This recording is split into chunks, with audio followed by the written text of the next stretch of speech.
Pak Pur nggak takut sama siapa-siapa ya? Enggak, kenapa mesti takut? Emang harus takut sama siapa kalau gitu? Enggak, Halo guys, kalian udah nonton belum video Menteri Keuangan yang membongkar orang yang melindungi pajak konglomerat siapa di belakangnya? Tonton videonya sampai selesai biar tidak gagal paham. Saya lebih sustainable, lebih kuat ke depan. jurus jitu melawan korupsi. Karena ini nih yang menggerogot. Kalau saya nggak tempat lain ya. Kalau tempat saya sih kalau ada yang salah, hukum selesai. Rupanya kenapa selama ini ya? Saya baru tahu. Saya ketemu dengan Jaksa Agung. Saya nggak tahu ini rahasia apa enggak. Biar aja rahasia juga. Dia tanya sama saya, Pak, gimana kalau orang pajak atau bea cukai terlibat masalah hukum? Apa tuh? Diselewengkan, kayak gini, mencuri, segala macam. Boleh nggak dihukum? Saya kan bingung pertanyaannya, maksud apa? Boleh nggak dihukum? Ya hukum aja sesuai dengan kesalahan, kan semuanya sama. Di mata hukum kan semuanya sama. Rupanya sebelum-sebelumnya dilindungi.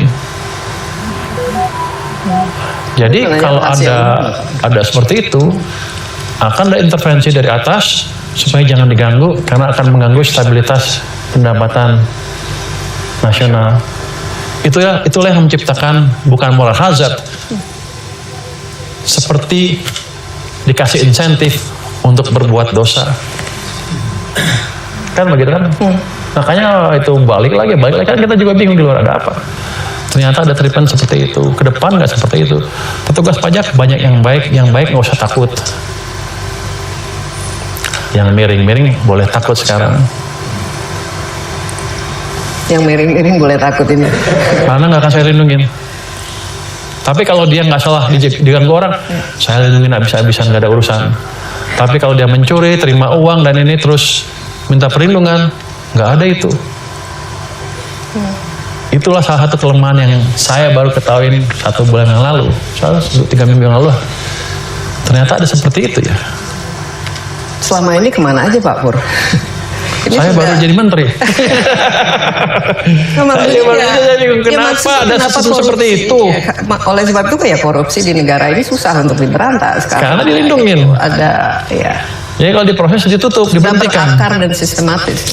Ya karena itu kan edukasinya adalah Anda dipajak dan bea cukai nggak apa-apa, ambil aja, nanti dilindungi. Yang penting Anda sampai target. Menurut Anda betul apa salah seperti itu? Saya tanya Anda sekarang. Salah loh, korupsi salah, ya? dalam bentuk apapun salah. Ya, itu saya juga bingung. Dalam bentuk apapun kan itu salah. Saya bingung apa itu betul atau salah, dan saya ngomong gini, salah nggak?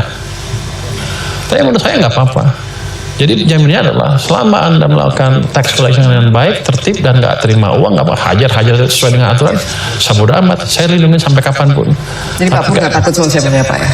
Enggak, kenapa mesti takut? Emang harus takut sama siapa kalau gitu? Enggak, maksudnya kan ya istilahnya ya nggak tahu lah. Jadi panas nih, gua mesti takut sama siapa?